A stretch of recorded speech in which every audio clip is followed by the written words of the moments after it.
पूरा जो एक भव्यता है, श्री राम का जो स्वरूप है अपने पिता के घर में, अयोध्या में एक बालक राजकुमार के रूप में वो सुशोभित है, उस रूप में उनकी एक दर्शना कराई गई। कम समय था क्योंकि अरुण योगीराज जी की प्रतिमा जब चयनित की गई, उसके बीच और सारे काम पूरा होने के बीच में मात्र 15-16 दिन का समय था।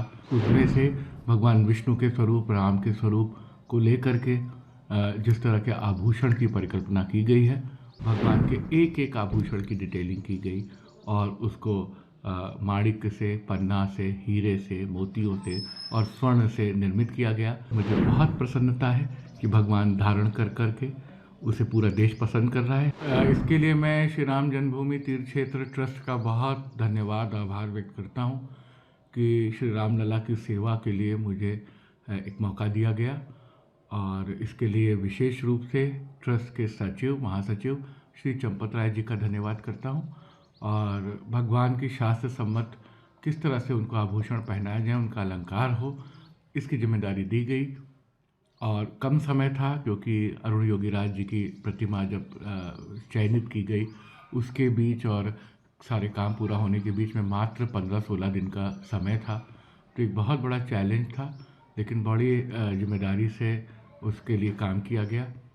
अध्यात्म रामायण, श्रीमद् वाल्मीकि रामायण, रामचरितमानस और दक्षिण में प्रचलित यामुनाचार्य जी के आलवंदार स्तोत्र, जो भगवान श्री लक्ष्मी नारायण, भगवान वेंकटेश की आराधना में हमेशा पढ़ा जाता है, उसमें से भगवान विष्णु के स्वरूप, राम के स्वरूप को लेकर के जिस तरह के आभूषण की परिकल्पना की गई है, उसका प्रयोग किया गया। इसके लिए हर सहायमल श्यामलाल ज्वेलर्स ने अपना सहयोग दिया। उन्होंने बड़ी मेहनत से 132 कलाकारों के टीम के साथ ये काम किया। रोज़ डिज़ाइन बन के आते थे, हम लोग उसमें से चयन करते थे, फिर ट्रस्ट में दिखाया जाता था। दक्षिण के और उत्तर भारत के श्रेष्ठ जो रामकथा मर्मज्ञ हैं, संत हैं, गोविंद देव जी गिरी जी महाराज हैं, उन सब से राय लेते हुए चंपत राय जी की देखरेख में ये संपन्न हुआ। और फिर किस तरह से भगवान का मुकुट किरीट होगा, किस तरह से उनके गले में कौस्तुभ मणि धारण कराई जाएगी, किस तरह से भगवान के मुकुट में सूर्यदेव विराजेंगे क्योंकि वो सूर्यवंशी हैं। फिर आगे किस तरह से पदिक पहनाया जाएगा, गले और नाभि के बीच में जो एक बड़ा हार पहनाया जाता है, मुद्रिकाएं कैसी होंगी, मोती की लड़ियाँ कैसे लगेंगी, उनके कांची कमरधनी कैसे पहनाई जाएगी, पैर में पैजनियाँ होगी, स्वर्ण का धनुष होगा, तीर होगा।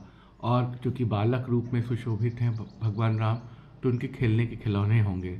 तो हाथी, घोड़ा, ऊँट, लट्टू, झुनझुना और खिलौना गाड़ी ये बनवाई गई। भगवान का छत्र निर्मित कराया गया, भगवान के एक एक आभूषण की डिटेलिंग की गई और उसको माणिक्य से, पन्ना से, हीरे से, मोतियों से और स्वर्ण से निर्मित किया गया। वैजंती माल बनाया गया। वैजंती माल जो विजय का माल है, बड़ा स्वर्ण का था। उसमें 5 प्रकार के फूल लगाए गए जो भगवान राम को प्रिय हैं। उसमें चंपा, कमल, कुंद, पारिजात और तुलसी दल था। तो इस तरह से इन आभूषणों की परिकल्पना की गई और मुझे बहुत प्रसन्नता है कि भगवान धारण कर करके उसे पूरा देश पसंद कर रहा है। हालांकि मैं ये भी कहूँगा कि श्री राम की महिमा है, उनकी भव्यता है, उनको एक साधारण फूल की माला भी पहना दी जाए तो वो उतने ही दिव्य लगेंगे जितना कि वो इन आभूषणों के साथ लग रहे हैं। सर, उनके भुजदंड में कैसा शोभायमान उनके उनके उनके में उनके क्या? भुजाओं में अंगद या भुजबंद पहनाया गया है। उसमें भी माणिक और पन्ने और हीरे लगे हुए हैं। चरणों में पैजनियाँ पहनाई गई है और छड़ा पहनाया गया है। बहुत मशहूर पद है तुलसीदास का, ठुमक चलत रामचंद्र बाजत पैजनियाँ। तो पैजनी की कल्पना की गई और जो कांची पहनाई गई, जो कमरधन पहनाई गई, उसमें क्षुद्र घंटिकाएँ लगाई गई। घंटी जो मंगल ध्वनि सुशोभित करती हैं, तो ऐसी 5 घंटियाँ हीरे की बना के लगाई गई। पूरा जो एक भव्यता है, श्री राम का जो स्वरूप है अपने पिता के घर में, अयोध्या में एक बालक राजकुमार के रूप में वो सुशोभित है, उस रूप में उनकी एक दर्शना कराई गई। और मुझे लगता है कि इतना सब पहनाने के बाद भी भगवान की भव्यता, उनके अपने दिव्य स्वरूप, उनके तेजोमय रूप, उनके मर्यादा पुरुषोत्तम स्वभाव के कारण है। इस बात का जरूर ध्यान रखा गया पूरी गरिमा के साथ और पूरे मर्यादा के साथ सारी परंपरा का निर्वहन हो, जिसे करने का हमने प्रयास किया। इसके लिए तीर्थ क्षेत्र ट्रस्ट का आभारी हूँ। इसके लिए इसके बनाने वाले कारीगरों का आभारी हूँ, हर सहायमल श्यामलाल जूलर्स का आभारी हूँ, और जो भी थोड़ी बहुत मेरी भूमिका रही मैं उसके लिए धन्यवाद व्यक्त करता सर हूँ। भगवान राम का जो हार पहनाया गया है माला, वो काफ़ी विशिष्ट लग रहा है, ये कहाँ निर्मित की है? ये सब जूलर्स ने बनाया और इसको जयपुर में भेज करके कारीगरों ने तैयार किया। 5 लड़ियों की ये पदिक बनाई गई है, जैसे कि हमारे यहाँ परंपरा है, और उसमें हीरों का हार है जिसमें बड़े बड़े पन्ने सुशोभित हैं। पन्ने का भी एक खास महत्व है कि पन्ना बुद्ध का प्रतीक होता है।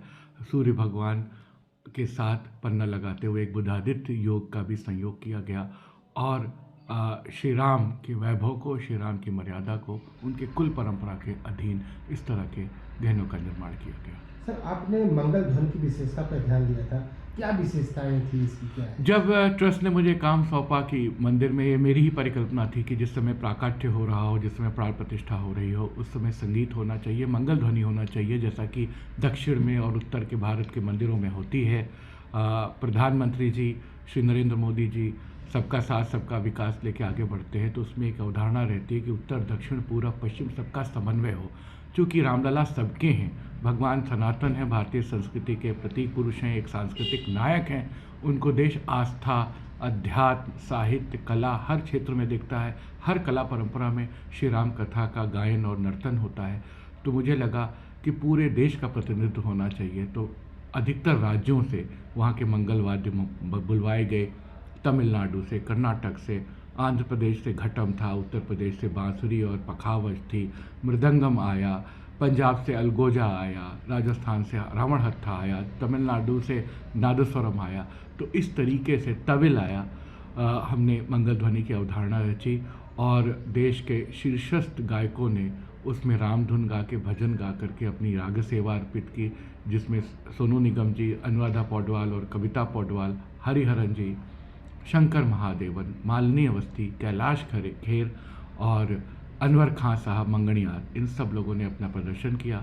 एक बात मैं ANI से कहना चाहूँगा कि जितने भी कलाकार वादक आए थे, जिन्होंने मंगल ध्वनि की, हमारी परिकल्पना को साकार किया, सभी ने कोई पारिश्रमिक नहीं लिया। सभी ने अपनी तरफ से राम मंदिर ट्रस्ट के लिए, भगवान रामलला के प्राकट्य के लिए ये उत्सव रचा। जिस समय मूर्ति का अनावरण हो रहा था, उस समय मीराबाई जी की धुन पायो जी मैंने राम रतन धन पायो मंगल ध्वनि के रूप में बजाई जा रही थी, और सारे कलाकार उसके बाद लक्ष्मणाचार्य जी का भजन रघुपति राघव राजा राम संकीर्तन के रूप में गा रहे थे। हमने शुरुआत की थी राम का गुणगान करिए से, फिर आरती के समय श्री रामचंद्र के पाल भजमन की धुन बजाई गई और उसे शंकर महादेवन जी ने गाया। पूरी कल्पना इस आधार पर थी कि मंगल का, उत्सव का, शुभता का प्रतीक उल्लास हम संगीत के माध्यम से रच सकें। और एक महत्वपूर्ण बात यह भी है कि आधुनिक किसी वाद्य का हमने इस्तेमाल नहीं किया। जो भी आधुनिक प्रचलित वाद्य हैं उनको छोड़ करके भारतीय परंपरा में और मंदिरों के गोपुरम में बजने वाले, रंग मंडप, नृत्य मंडप में बजने वाले वाद्यों का इस्तेमाल किया, जैसा प्राचीन काल में उल्लेख मिलता है। श्रेष्ठ उत्तराखंड पर खबरों से जुड़े रहने के लिए चैनल को सब्सक्राइब करें, बेल आइकन दबाएं और देखते रहें श्रेष्ठ उत्तराखंड।